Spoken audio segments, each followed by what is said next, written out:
The rain hit her like it had somewhere else to be. Vivienne stood on the marble steps of the house she had paid for, in a coat that was already soaked through, watching the porch light click off from the inside. Not flicker, not fade.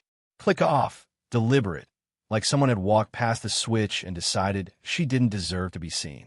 She pressed her hand flat against the front door, still warm from the day's sun trapped in the wood, still locked.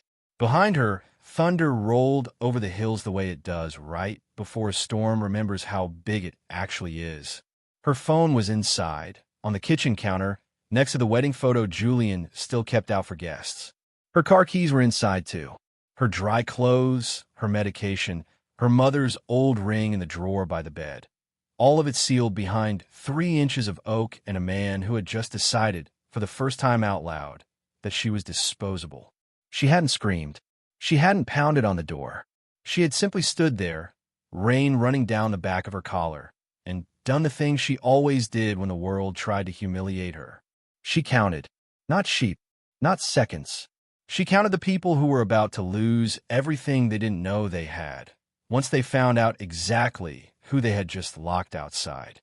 Because the woman standing in that storm, hair plastered to her face, makeup running in gray streaks down a jaw she'd learned to keep steady no matter what, that woman wasn't just Julian Cross's quiet, unremarkable wife. She was Vivienne Calloway, the only child of Richard Calloway, the man whose name sat on 40 floors of downtown skyline, whose signature could freeze a merger or fund a hospital wing, whose daughter had spent 3 years pretending to be nobody just to find out if anyone would ever love her for free. Julian didn't know that yet. In about 6 days, he was going to wish he never found out. To understand why a woman worth more than the house she was locked out of chose to stand in the rain instead of breaking a window, you have to go back. Not to the wedding, not even to the first date. You have to go back to a hospital room, 11 years earlier, when a 24-year-old girl sat beside her mother's bed and heard the sentence that would quietly shape every decision she made afterward. Her mother, weeks from the end, had taken her hand and said something that never left her. Everyone who meets you now will already know what you're worth on paper. You will never know what you're worth to them, unless you take the paper away first. Richard Calloway had built an empire from nothing.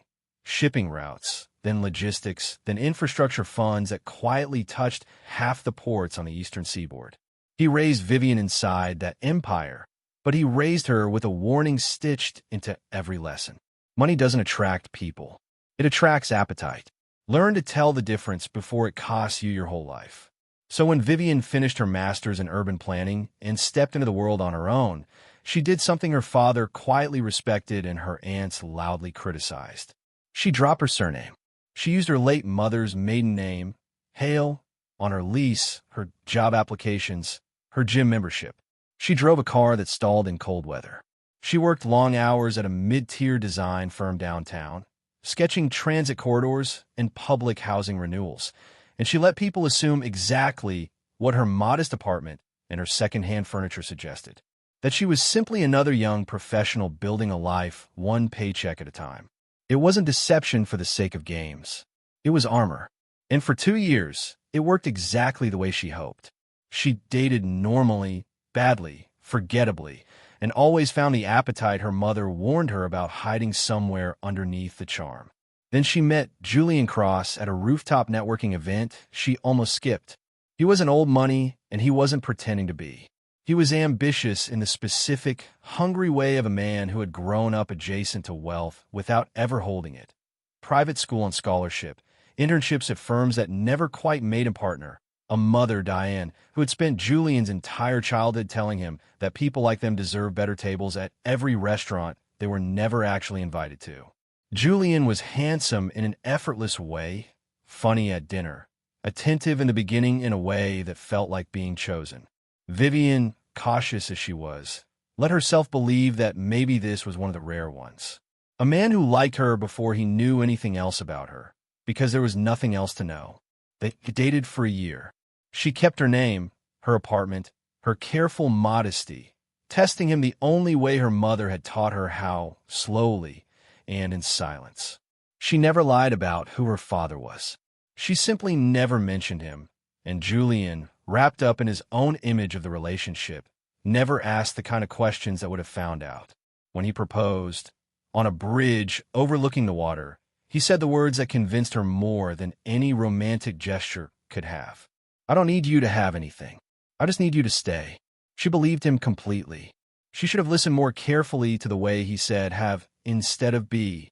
Richard Calloway attended the small courthouse wedding Vivienne insisted on, standing quietly at the, well, at least he's marrying for love, since there's clearly nothing else here worth marrying for. That sentence, more than anything, told Vivienne exactly what kind of family she had joined. For the first 18 months, it was almost enough. Julian was busy building his own firm, a boutique property development company he'd started with 2 partners and a modest line of credit. Vivienne worked her planning job, kept her name, kept her silence, and quietly, without telling him, began doing something her father had taught her to do before she'd even met Julian. She watched. She watched how Julian spoke about money when he thought she wasn't really listening, never with gratitude, always with entitlement, as though comfort was something owed to him that the world had been slow in delivering. She watched how he introduced her at industry events, always as "my wife, she's in urban planning," never elaborating, never proud, the way you might describe furniture that matched the room. She watched Diane grow bolder every time she visited, commenting on Vivienne's clothes, her cooking, her modest little job, always with a smile sharp enough to draw blood without ever raising her voice. And she watched, with the calm patience her mother had died teaching her, as Julian's business began to wobble. His development firm had overextended on a waterfront project 2 years ahead of the market being ready for it. Contractors were owed money. A key investor, a man named Preston Voss, had bought into the project with terms that looked generous on paper and predatory in the fine print. Julian didn't tell Vivienne any of this. He didn't think he needed to. In his mind, his career was his own, separate from their marriage, something she simply wasn't equipped to understand or help with. That assumption would turn out to be the second, most expensive mistake of his life. The first was the affair. It started, as these things usually do, as something Julian told himself wasn't really happening yet. Celine Marchetti was the daughter of an old hospitality family, the kind that had lost most of its actual money 2 generations ago, but had never once stopped behaving as though they hadn't. She was glamorous in the specific, performative way that photographs beautifully and costs nothing to maintain in conversation. Diane adored her instantly, the way she had never once adored Vivienne, and began engineering reasons for Julian and Celine to be seated together at the same events, on the same committees, in the same rooms. Vivienne noticed the messages before she noticed the absence of him. Late replies with too many exclamation points. A dinner labeled client meeting. That ran until 1 a.m. A perfume that wasn't hers on a jacket he swore he hadn't worn in weeks. She said nothing, not out of weakness, out of the same instinct her father had drilled into her since childhood. Never confront a fire with your bare hands when you can simply stop feeding it oxygen and watch what's left. She began, quietly and without telling a single person outside 2 trusted advisors, preparing an exit that would not simply end a marriage. It would reveal one. Because here is the detail neither Julian, nor Diane, nor Celine, nor even Preston Voss had any idea about. The waterfront project Julian had overextended himself on. The one Preston Voss was quietly circling, waiting for Julian's company to default so he could seize the land at a fraction of its value, sat on a parcel that connected directly to a transit corridor development already under contract with the city. A contract awarded 18 months earlier to a holding entity called Meridian Public Partners. Meridian Public Partners was a private infrastructure fund controlled, ultimately, through 3 layers of trusts by Richard Calloway. Vivienne had known this the entire time. She had simply never told her husband that the woman he described to colleagues, as in urban planning, nothing major had, in fact, sat in the very meetings where the future of his own project's land value was quietly being decided. She hadn't hidden it to sabotage him. She had hidden it because she wanted, more than anything, to find out if he would ever ask her a real question about her work instead of assuming there was nothing worth asking about. He never did. The storm that would end everything arrived on a Tuesday in late autumn. On the same week, Julian's investors were demanding answers he didn't have, and Diane, sensing weakness the way certain people always do, decided it was finally time to finish what she had been building toward for years. It began at dinner. Diane had invited herself over, along with Celine, introduced now simply as Julian's business consultant, a title so thin it barely qualified as a lie. Vivienne served the meal she'd cooked herself, the way she always did, and sat quietly while Diane steered the conversation exactly where she wanted it to go. "You know," Diane said, swirling wine she hadn't paid for, "I've always wondered what you actually contribute to this marriage, Vivienne." Julian works himself into the ground. "You go to your little office and draw your little maps. It must be nice, living so comfortably off someone else's ambition." Vivienne set down her fork. She had absorbed years of smaller versions of this sentence without flinching. This time, something in her simply declined to perform patience any longer.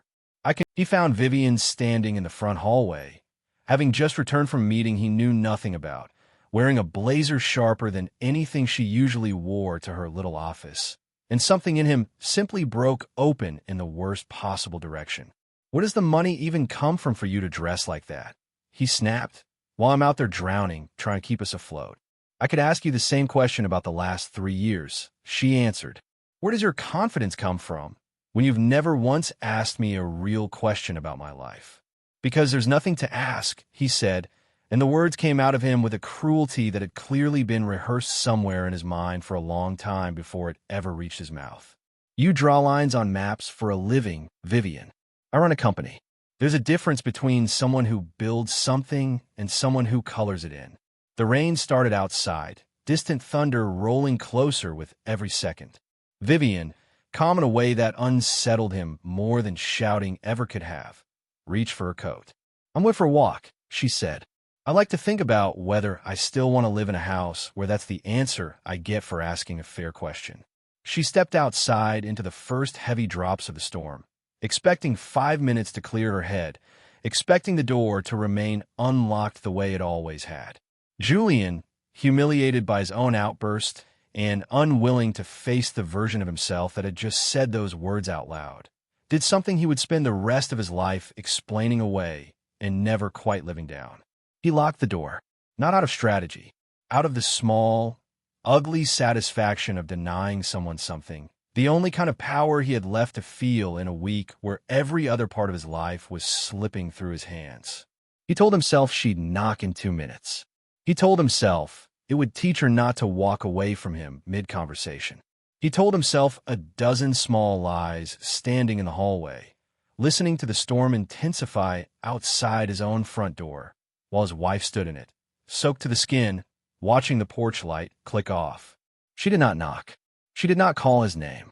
She stood on the marble steps of the house that was, in a very literal legal sense, sitting on land partially financed through a fund she controlled, and she made a single phone call from the small emergency phone she had started keeping in her coat pocket months earlier, back when she first began noticing the pattern in his late nights and his mother's growing boldness. The call was answered on the second ring. "Camden," she said, rain running down her collar, voice perfectly level. "It's time." Camden Whitfield, her father's longest-serving attorney and the only person outside Richard Calloway himself who understood the full architecture of the family's holdings, had been waiting for that exact sentence for 11 months. "Understood," he said. "Where are you right now?" "Standing outside my own house," Vivienne said. "In the rain. Locked out by my husband."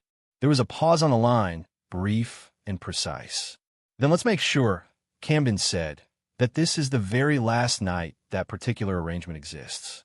She waited 14 more minutes on those steps before her father's driver arrived, having been quietly on standby 3 streets away for the entire evening, a precaution Vivienne had arranged weeks earlier the moment she felt the temperature of her marriage finally drop past the point of recovery. She got into the car without a word, wrapped in a blanket the driver kept for exactly this kind of unpredictable night, and watched the porch light of the house she had helped pay for disappear behind a rain-streaked window. Julian didn't notice she was gone for almost 40 minutes. When he finally unlocked the door, ready to let her back in with some small, grudging apology already forming, the porch was empty. Her coat was gone. So was the car in the driveway that belonged, technically, to a leasing account he had never once looked closely at, an account that had quietly been closed out through legal channels less than an hour earlier. He called her 11 times that night. She didn't answer once. What Julian didn't know, standing in his own doorway at midnight with rain blowing sideways into the hall, was that the woman who had just vanished into a storm wasn't disappearing out of heartbreak. She was disappearing into preparation, the same way she had prepared quietly, patiently for the better part of the year for exactly this kind of night. The following morning, Preston Voss received a call he had been dreading for weeks. The final notice that Julian Cross's development firm had defaulted on its investor obligations, triggering a clause that allowed early buyers to seize equity at a steeply reduced valuation. Voss, delighted, began making calls of his own, confident he was about to acquire prime waterfront land at a fraction of its worth, unaware that the very transit corridor contract determining that land's future value was, at that exact moment, being quietly renegotiated by a fund whose ultimate beneficial owner was the wife of the man he was circling like a vulture. Diane Cross, meanwhile, spent that morning composing a triumphant message to Celine, certain that Vivienne's absence meant the marriage had finally, mercifully, collapsed under its own irrelevance. She had no idea that within the week, the very ground beneath her son's business, her son's home, 6 days after the storm, an invitation arrived at the Cross household that Diane insisted, over Julian's exhaustive protests, they absolutely had to attend. The Calloway Infrastructure Gala, an annual black tie event hosted by one of the city's most influential families, celebrating a decade of public-private development partnerships. Diane had been trying to secure an invitation to that particular gala for 6 years. Getting one now, in the middle of her son's collapsing marriage and collapsing business, felt to her like proof that the universe still recognized quality when it saw it. She had absolutely no idea who had actually placed her name on that guest list or why. Julian arrived at the Calloway Gala 3 days after his lawyers informed him his firm's remaining assets were being formally seized. Wearing a suit he could no longer comfortably afford, standing beside a mother glowing with borrowed importance, and a woman named Celine who had grown noticeably cooler toward him the moment his financial situation became public knowledge in certain circles. He had not spoken to Vivienne in 6 days.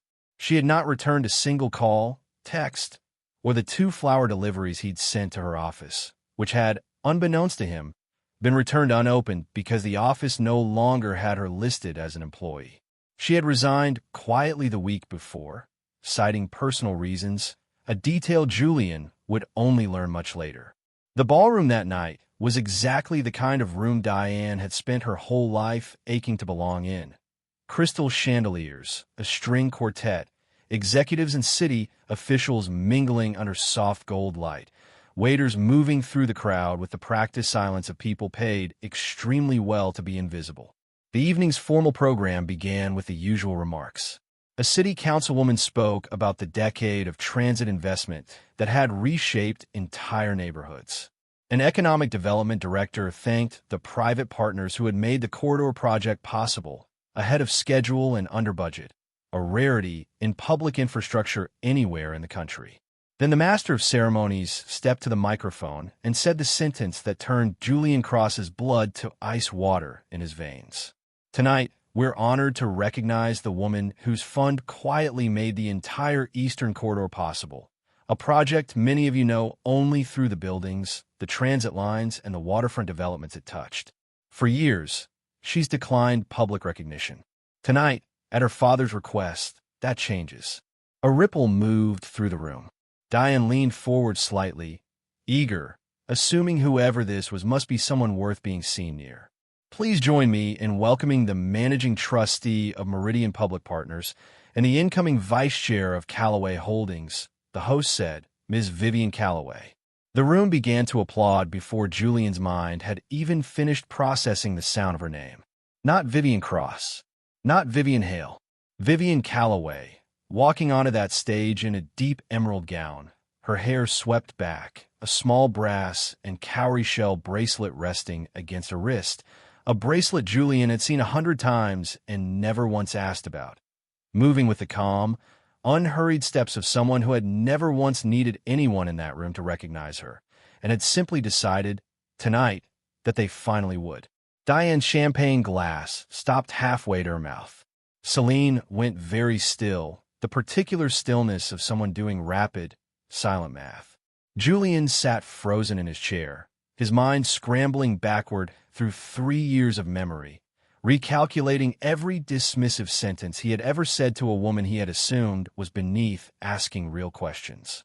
Vivienne reached the microphone and did not begin with numbers. She began with her mother, in a hospital room 11 years earlier, teaching her the difference between being loved and being appraised. She spoke about choosing deliberately to disappear into an ordinary life for a while, not out of shame, but out of need to know what it felt like to be chosen for nothing but herself. She spoke about patience, real patience, not passivity, the kind her father had spent a lifetime teaching her, the kind that watches quietly while lesser people mistake silence for weakness. Then, without raising her voice even slightly, she said the sentence that would follow Julian for the rest of his life. Some people spend years standing beside a fortune, she said, and never once bother to ask what it's actually built on. I hope, wherever they are tonight, they're finally asking. The screen behind her lit up. Meridian Public Partners. Eastern Corridor Holdings. Waterfront land valuations before and after the transit contract renegotiation completed that very week. A slide appeared showing 3 parcels recently reallocated under new development terms. One of them the exact stretch of waterfront land Julian's failed company had defaulted on, now folded quietly into a public-private partnership that would proceed simply without him. Preston Voss, 3 tables away, went the color of the tablecloth. He had spent 6 days celebrating an acquisition that had just evaporated in front of 400 witnesses, seized instead by the very fund he'd assumed was an anonymous, faceless government entity. Diane's mouth opened and produced no sound at all. When Vivienne stepped off the stage, the crowd surged toward her the way crowds always eventually surge toward people they'd underestimated for years. Executives, reporters, women who had quietly admired her work for a decade without ever knowing her real name. She accepted their congratulations with the same composed warmth she'd shown at every dinner Diane had ever tried to humiliate her at, and then she walked, unhurried, directly past her husband's table. Julian caught her arm gently as she passed, his voice cracking in a way it had never cracked in 3 years of marriage. "Vivienne, I didn't know." "I know," she said. "That was rather the point." "I'm sorry," he said, and for one brief moment it might even have been true. "I'll fix this. Whatever this costs me, I'll fix it." Vivienne studied him for a long moment, the rain from 6 nights earlier still somehow present in the quiet steadiness of her eyes. "You didn't lock me out of the house that night, Julian," she said. "You locked yourself out of ever being trusted with anything real again. That's not a door I opened twice." She turned and walked toward her father, who was waiting near the edge of the ballroom in a plain gray suit, the same suit he'd worn to a small courthouse wedding 3 years earlier, watching his daughter with the quiet pride of a man who had taught her everything she needed and then, harder still, had let her walk out into the world to prove it on her own. The divorce, when it came, moved the way these things move once the truth is already sitting in full view. No dramatic courtroom battles, no tabloid war of leaked messages. Just clean, patient paperwork, prenuptial terms Vivienne had insisted on years earlier that Julian had signed without reading closely, and a settlement that left him with considerably less than he had assumed a wife like her would ever fight to take. Preston Voss's firm collapsed within the year, undone by the same court ordeal he'd hoped to profit from.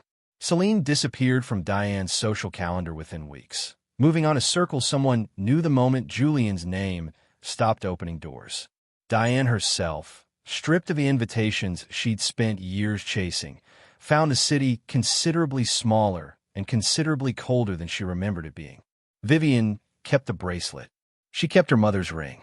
She kept the quiet, unhurried version of herself that had walked into that ballroom, needing nothing from anyone in it.